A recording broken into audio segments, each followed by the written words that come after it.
Welcome to a conversation with former President Donald Trump.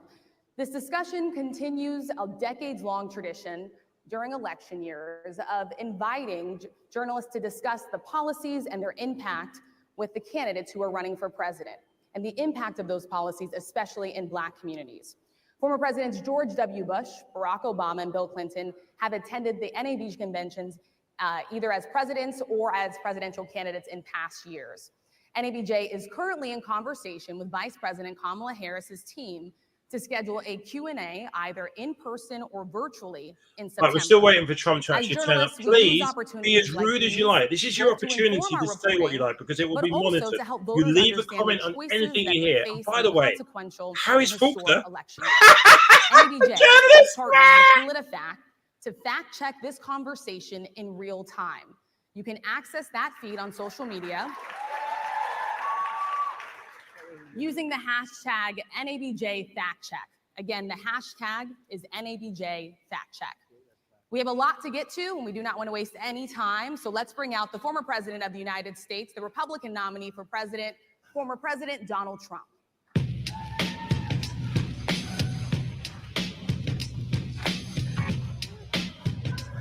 Any booze? Oh, what a reception.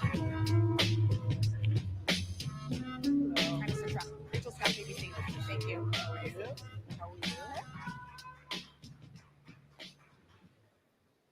Mr. President, we so appreciate you giving us an hour of your time. I want to start by addressing the elephant in the room, sir. A lot of people did not think it was appropriate for you to be here today. You have pushed false claims about some of your rivals, from Nikki Haley to former President Barack Obama, saying that they were not born in the United States, which is not true. You have told 4 congresswomen of color who were American citizens to go back to where they came from. You have used words like animal and rabid to describe Black district attorneys. You've attacked Black journalists, calling them a loser, saying the questions that they ask are, quote, stupid and racist. You've had dinner with a white supremacist at your Mar-a-Lago resort.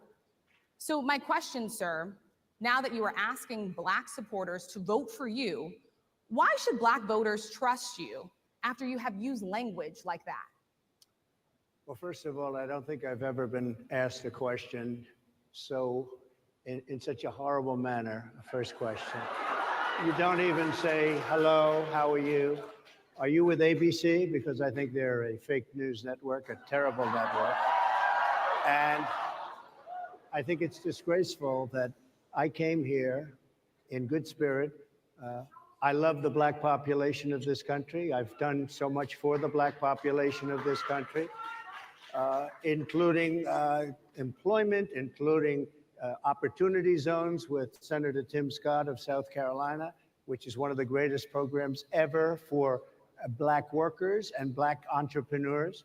I've done so much, and and I say this, historically Black colleges and universities were out of money. They were stone cold broke, and I saved them, and I gave them long-term financing, and nobody else was doing it. I think it's a very rude introduction. I don't know exactly why you would do something like that. And let me go a step further. I was invited here, and I was told my opponent, whether it was Biden or Kamala, I was told my opponent was going to be here. It turned out my opponent isn't here. You invited me under false pretense. And then you said, you can't do it with Zoom. Well, where's Zoom? She's going to do it with Zoom, and she's not coming. And then you were half an hour late, just so we understand. I have too much respect for you to be late. They couldn't get their equipment working or something was wrong. Mr. President, I would love if you can answer the question on your rhetoric and why you believe that Black voters should trust you with another 4 years. I have been the best president for the Black population since Abraham Lincoln. That's my answer. Better than President Johnson, who signed the Voting Rights Act? And for you to start off a question and answer period, especially when you're 35 minutes late because you couldn't get your equipment to work, in such a hostile manner, I think it's a disgrace. Let me just ask a follow-up, sir, and then we'll move on to other questions here. Some of your own supporters, including Republicans on Capitol Hill, have labeled Vice President Kamala Harris, who is the first Black and Asian American woman to serve as vice president and be on a major party ticket, as a DEI hire. Is that acceptable language to you?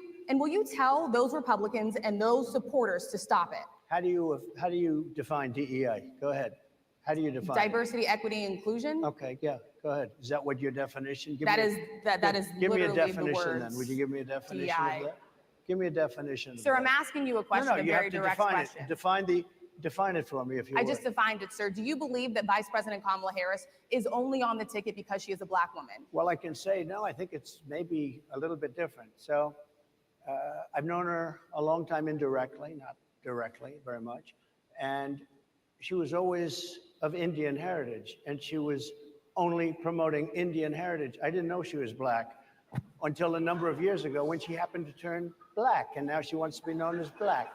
So I don't know, is she Indian or is she black? She has always identified as a black woman. She went to a historically black college. I respect either one, but she obviously doesn't, because she was Indian all the way, and then all of a sudden she made a turn and she became a black person. Just to be clear, sir, do And you believe that she is? I think somebody should look into that too when you ask continue in a very hostile, nasty tone. It's a direct question, sir. Do you believe that Vice President Kamala Harris is a DEI hire, as some Republicans I really don't have said? know. I mean, I really don't know. Could be. There are some, and there are plenty. I know this lady right over there, Harris, is a fantastic person who just interviewed me at length. And we had a great interview, I think, and I heard you got very good ratings on that. Well, you told me it was the longest one of your life, so we had a good discussion. Look, I want to talk about why you're here today. I mean, it is not lost on us how divided we are as a country. And as you were coming today, we really got to see that we are divided along the lines of race, along the lines of gender. And there is this question of, in this moment where we are, why come here? What is your message today? My message is to stop people from invading our country that are taking, frankly, a lot of problems with it. But one of the big problems, and a lot of the journalists in this room I know and I have great respect for, a lot of the journalists in this room are black. I will tell you that coming from the border are millions and millions of people that happen to be taking black jobs. You had the best. What exactly is a black job, sir? A black job is anybody that has a job. That's what it is. Anybody that has a job. All right. And Mr. they're taking the employment away from black people. They're coming in, they're invading. It's an invasion of millions of people, probably 15, 16, 17 million people. I have a feeling it's much more than that. And everybody's been seeing what's happened. The first group of people, the black population, is affected most by that. And Kamala is allowing it to happen. She's the border czar. She's the worst border czar in the history of the world. There's never been a border czar like this. She's never even essentially been. She said she was there once, but not the right part of the border. So she was a border czar. She's done a horrible job. These people are coming into our country, and they're taking black jobs and Hispanic jobs. And frankly, they're taking union jobs. Unions are being very badly affected by all of the millions of people that are pouring into our country. And one thing, as we discussed, many of these people are coming in from mental institutions, from prisons, from jails. They're gang members in other countries. Other countries are setting loose their prisoners. They're opening up their prisons and their mental institutions, and they're taking their bad people, drug dealers, gang members, and they're bringing them into the United States. And by the way, their crime rate is going down, and our crime rate is going to be a disaster. Mr. President, I want to get into how you address some of the issues with black communities. And I say that plural because we live in communities of color that are different. We're not all the same. We don't vote the same. We don't think the same. True. It's not monolithic. So as you come here today, I want to talk about something that bursts. And this is the weight of the inflation on this country right now. The nonprofit Money Management International recently released data from its mid-year analysis that we have found a 52% rise in people who are seeking counseling for being in credit debt. They're paying for food that is sky high on their credit cards, and now they can't pay that off. The credit counseling nonprofit MMI, as I said, is saying now that they've seen surges that they haven't seen since we were in a pandemic of people in financial trouble. Much of that falls on the shoulders of single moms, single black moms, when you look statistically. Yeah. How do you turn it around? What's your plan for the black community when it comes to money? So, first of all, it's very hard to hear you for whatever reason because of the fact that they have bad equipment, because I guess, you know, this woman was unable to get the right equipment. But it's very hard for me to hear you, but I can hear every other word. It's very difficult, actually. But so I don't know if they can fix it or do something with it, but I'll do the best I can with it. The inflation is absolutely destroying our middle class, our working class, virtually every class. Inflation is a disaster in our country. Inflation is a country buster. It breaks every country. And we had, in my opinion, the worst inflation we've had. They say it's 58 years, but I think it's much more than that. It's been devastating. And if you just take a look at a lot of things they don't include, like interest rates went from 2.4% to 10%, and you can't get the money. People can't buy houses. They no longer have the American dream. Young people, young black people, they don't have the American dream anymore. They can't buy a house. They can't borrow the money because of the cost of the money. They can't buy because of the cost of housing, because of the cost to build it, because of inflation. Inflation is a disaster, and it's destroying our country, and it's destroying the black community probably as much or more than any What's your plan? You know what we have to do? We have to bring down the cost of energy, and that's going to bring down the cost of inflation. This was all started with a bad energy policy by Joe Biden. By the way, just if I might, I was running against a man named Biden. You probably saw that. And he was losing very badly in the polls. And then he had a rather bad debate. I would say it was a bad debate. I would say it was one of the worst debates in history. And his poll numbers crashed. And instead of saying, you know, let's keep going and maybe something happens the other way, they said, oh, we're going to replace him. Let's just replace him. That's like you're in a fight, a prize fighter's in a fight. He's not doing what you say, let's bring in another fighter. So our whole campaign was steered toward him, and now we have to steer it toward him. But ultimately it's the same because they have bad policy. They have policies of open borders, unbelievable open borders, horrible energy policies. They want to get rid of, as you say, gasoline in cars. They want to get rid of oil. They want to get rid of efficient heating. Mr. President. Environmentally, what they're doing is killing our country. They're absolutely destroying our country. But the inflation is the thing that's hurting the black worker, the black population, and every other population within our country. Inflation is the worst it's been, I think, in over 100 years. And they'll fact check it. They'll say it's only 58. Whatever it may be, they don't add all the numbers. They don't add the really bad numbers, and you can check that too. But inflation, Harris, is absolutely destroying this country and the people in our country. Yes, Mr. President, can I ask you another question Yes, that is also impacting Black Americans? and that's very clear now. Good. I'm sorry? It's very clear. I hear you. Okay. So Sonia Massey, someone from Illinois, an unarmed Black woman, was shot the other day in her home by a deputy sheriff. The deputy has since been charged with murder. You've said police would get immunity from prosecution if you win. Why should someone like that officer have immunity, in your opinion? Immunity?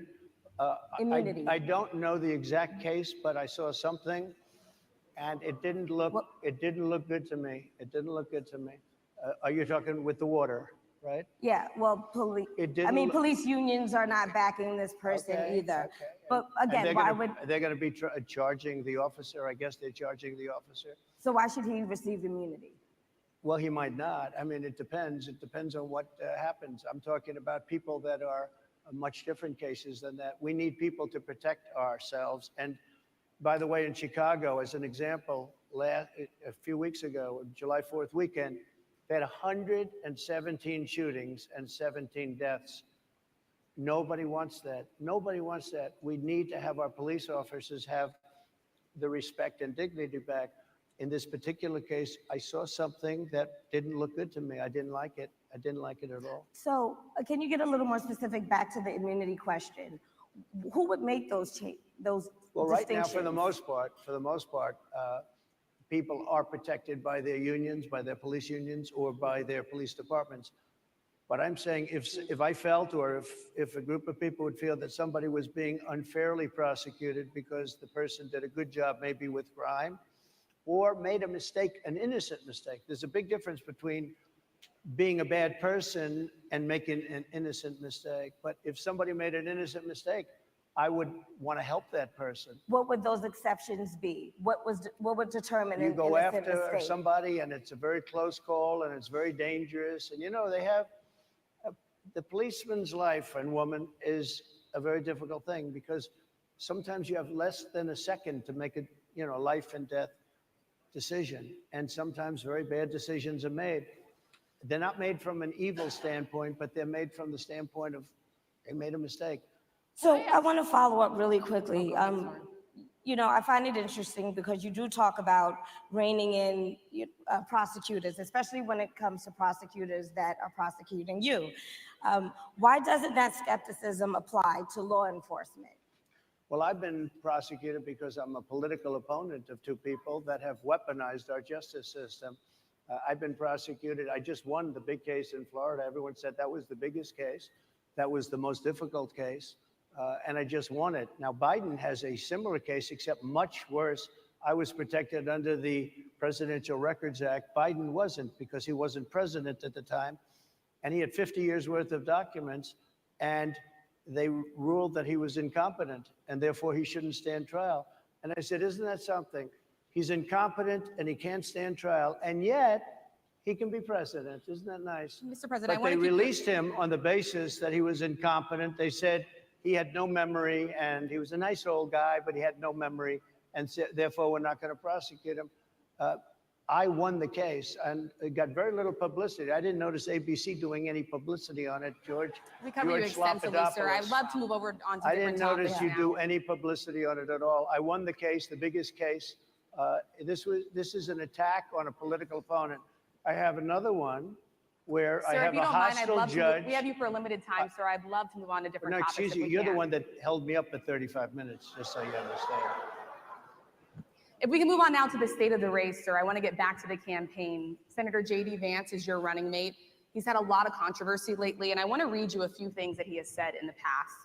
He said the Democrats running the country are a bunch of childless cat ladies who are miserable at their own lives and the choices they've made, and so they want to make the rest of the country miserable too. He's not talking here about how great it is to be a parent. He's attacking what he says are the choices people are making to not have children. Did you know that he had these views about people who do not have children before you picked him to be your running mate? And do you agree with him? No, I know this. He is very family oriented and he thinks family is a great thing. That doesn't mean he thinks that if you don't have a family, it's not. I know people with families. I know people with great families. I know people with very troubled families. And I also know people with no families. They didn't meet the right person. Things happen. You go through life, you don't meet the right person. But he's not just talking about families here. He also says that people that don't have children should get less votes than those that do. I'm just speaking for myself. Is that your campaign position? I think I'm speaking for him too. He strongly believes in family, but I know people with great families. I know people with not great families that don't have a family. And the people without the family are far better. They're superior in many cases, okay? He's not saying they're not. What he's saying is that he thinks the family experience is a very important thing. It's a very good thing.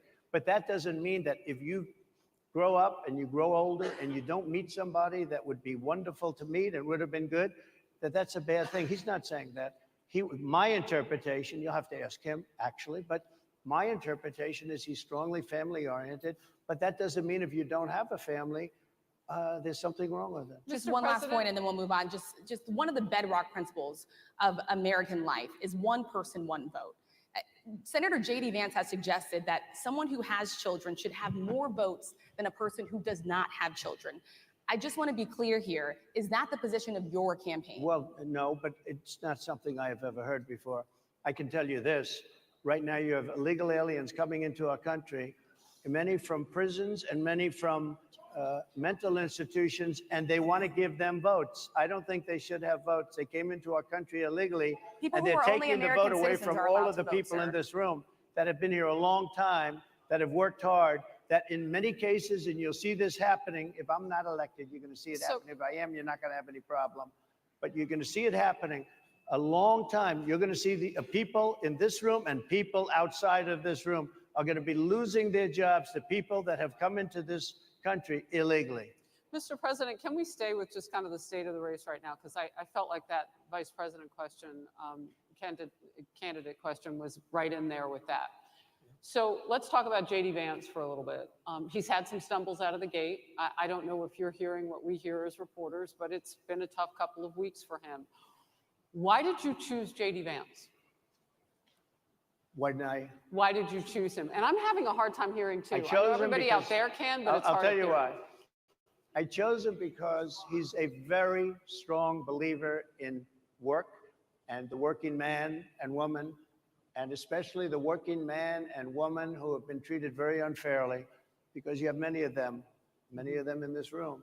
But you have many of those people, they were treated very unfairly. They worked very hard and they were treated unfairly. He wrote the book that became a bestseller. The movie became a smash hit.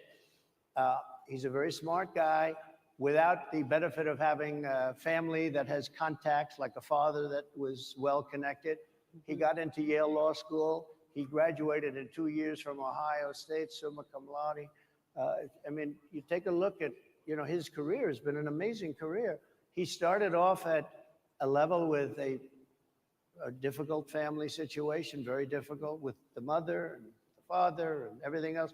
He ends up going to Yale Law School and was one of the top students, became the head of the law journal.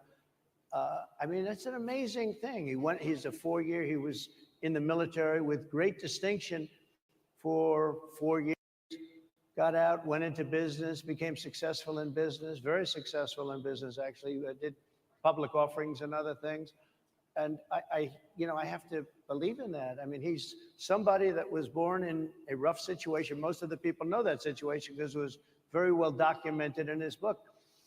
And I have a lot of respect for somebody that can get into Yale and become one of the best students in Yale, that meets a young woman at Yale who was also outstanding, and they get married, they have a beautiful family. But he had he's made himself an amazing life. He then goes to Ohio, lives in Ohio, and he had my endorsement. That helped. But he wins the Senate. He becomes a United States Senator. So he's a United States Senator. So Harris, like I respect you for your success, I respect people for their success. The reason I asked the question is because the last time you and I sat and talked was the day that you were shot. We've been together for much of that day. You left to go to Butler, Pennsylvania, and we didn't know what was next. Yeah. And 2 days after that, I cannot understand your microphone. I know it is really hard for me to understand it's just, you too. I can understand you perfectly. Because she's closer. I can understand you. Happy to hear that, sir. But I can't Really happy to hear understand, that. Harris, I have a few more questions. because of the distance, and the mics are really in lousy shape, but I cannot understand So, Are you asking a question? what you're saying. so what I wanted to say was the last time we spoke, you said some words that were prophetic because I asked you who you wanted to choose for vice president. Yeah. And you said normally it really wouldn't matter what they would bring, you choose somebody that you think has a future, that sort of thing. But you said these words 3.5 hours before an attempted assassination on your life. You told me that bad things happen, Harris, and that's why this decision is important this time. Bad things happen. You said it twice. When you look at J.D. Vance, is he ready on day one? Does he what? Ready on day one, if he has to be. I've always had great respect for him, and for the other candidates too. But I will say this, and I think this is well documented. Historically, the vice president, in terms of the election, does not have any impact. I mean, virtually no impact. You have 2 or 3 days where there's a lot of commotion as to who, like you're having it on the Democrat side, who it's going to be. And then that dies down, and it's all about the presidential pick. Virtually never has it mattered. Maybe Lyndon Johnson mattered for different reasons of what we're talking about, not for vote reasons, but for political reasons, other political reasons. But historically, the choice of a vice president makes no difference. You're voting for the president, and you can have a vice president who's outstanding in every way, and I think JD is. I think that all of them would have been, but you're not voting that way. You're voting for the president. You're voting for me. If you like me, I'm going to win. If you don't like me, I'm not going to win. I'm going to get my J.D. Vance question in. J.D. Vance? I'm going to get my J.D. Vance question in. To your point and to Rachel's point, he, has a lot of opinions about childless women like myself or divorced people like yourself. Do you think, well, I mean, my point at is least here. it was said in a friendly manner. My point is, do you think the Republican Party is getting a little bit too judgy about people's lives when you think about abortion or when you think about what J.D. Vance is saying? I don't think, look, I think that the Democrat Party is really the one that has the problem. I think they're radical on abortion because they're allowing abortion in the 9th month. They're allowing the death. I think it's they're about allowing freedom, the right? death of a baby after the baby is born, based on Sir, the that governor is of illegal Virginia. in every state That's- in the country. Based on the governor of Virginia, Executing a they're baby in allowing the every death state of in the the country baby is illegal. after it's born. It's a They're allowing crime. abortions in the 8th and 9th month. of Well, Democrats pregnancy. have denied. I think they're right. And I That's think the insane. Republican Party is actually much less. I think I've made them much less radical, perhaps. But the Republican Party, what we're doing is bringing it back to the states where everybody wanted it. Democrats, Republicans, liberals, conservative, everybody wanted abortion brought back. They didn't want Roe v. Wade in the federal government. They wanted it, everybody But the wanted majority it of back. Americans oppose Excuse Roe me. v. Wade being They overturned. don't Multiple know polls have showed about that, this. sir. Right now, they're voting. It brought it back to the states. Now, I happen to believe in the 3 exceptions. Ronald Reagan believed with rape, incest, life of the mother. I do. I think most people do. I think most Republicans do also. But if you take a look, right now they're doing, it's an amazing thing, out of the federal government, it's in states, and people are voting. And I will say, Ohio is, let's call it a more liberal version, has been approved. Kansas, the same thing, a little bit surprising to a lot of people. But the people are now voting. And it's taking this issue that's been going on for 52 years and has torn our country apart, and it's giving it to the people to vote on. And they're voting. And many states have already voted. Others are in the process of voting. And it's bringing it back to the people and a vote of the people. And it's not at all radical. And again, you have to follow your heart. I happen to believe in the 3 exceptions. Most people believe in the 3 exceptions. Most Republicans believe in the exceptions. But they don't want to see an abortion in the 9th month or the 8th month. Almost everybody agrees to that. And they certainly don't want to see, in the case of the governor of Virginia, the former governor, I might add, who said, we set the baby aside and then we decide what to do. Meaning, what do? We execute the baby. That's a radical, horrible position. And some people want that. I don't want it. Most people don't. Thank you. Can I just pivot really quickly to another question about, you brought up health, Harris. You're an active man. We see you golfing all the time. But if you win, you'll still be president at 82, No. which is older than Biden is right now. But not mentally. Look, mentally. Here's the question. He shot. But most people, Would you consider? most people, I know many people in their Yeah. 80s and their 90s that are in great shape. Some of our greatest leaders. You look at throughout the world history, the greatest leaders, some of the greatest leaders in the world were in their 80s. But here's the question. Would you consider stepping down if you felt that your health was declining? Or would you? Oh, absolutely. And who would I make? think I'd know. How would you make that decision? I think I'd know. Look, if I came onto a stage like this and I got treated so rudely as this woman treated Oh my me, goodness. and I'm fine with it because she was very rude, sir. Very rude. That wasn't a question. She Sir, didn't you ask can me a answer the question. question. She gave a statement. That wasn't a question. I repeated can your answer the statement, sir, question. actually. You said you would. You would Oh, make that absolutely. decision If to I step thought down. that I was failing in some way, I want people to be sharp. I'll go a step further. I want anybody running for president to take an aptitude test, to take a cognitive test. I think it's a great idea. And I took 2 of them and I aced them. Well, can got I 'em. just? I took 2 of them. But let me ask. Yeah. I would like to have people running for president. And I don't mean because they're 75 or 85. I think anybody running, I'd like to do it. People say it's not constitutional. I would like to have something passed where you can do it. I think we should know. I mean, I've watched what's happened in the last couple of years under this gentleman, and our country is a mess. We have inflation. We have the millions of people falling in. We have Afghanistan, which was the worst, most embarrassing moment in the history of our country. What he has done to our country, and her too, what they've done to our country. She has been a horrible vice president. She's considered the worst vice president in the history of our country. Don't mean to interrupt you, but would you consider taking the cognitive test? Mr. President. I would love to and do make it it public. Well, I've already taken 2 of them, but I'll do it again. Mr. I President, suggested, how do you intend to... I suggested, Harris, that let's take one. I said, Joe and I will go and take a cognitive test. Now, I'd do it with her too. I would do it with her also. You know what?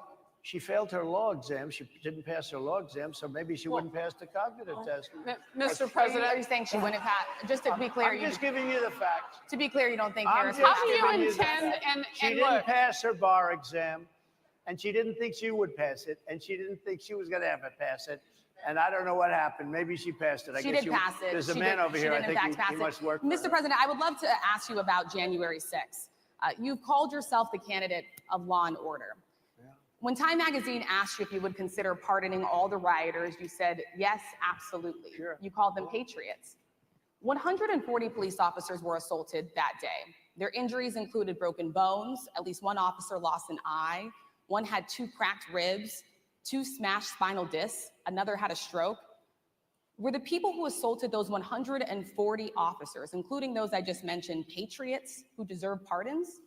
Well, let me bring it back to modern day. Like about 5 days ago, we had an attack on the Capitol, a horrible attack on the Capitol. You saw the people that were protesting and spraying these incredible monuments, bells, lions, all these magnificent limestone and granite with red paint, red spray paint that will never actually come off, especially in the limestone. It will never, I'm a builder, I know about this stuff.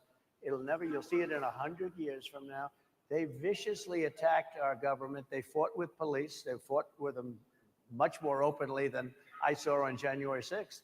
What's going to happen to those people? What's going to happen to the people in Portland that destroyed that city? But sir, my question is on those. What's going to happen to the people that tried to those burn rioters it? who assaulted Excuse me. officers. You have to, Would you pardon What's those going to people? happen? Oh, absolutely, I would. You If would they're pardon innocent- those- If they're innocent, I would pardon them. They've been convicted. And by the way, the Supreme Court just well, they were convicted by a very tough system.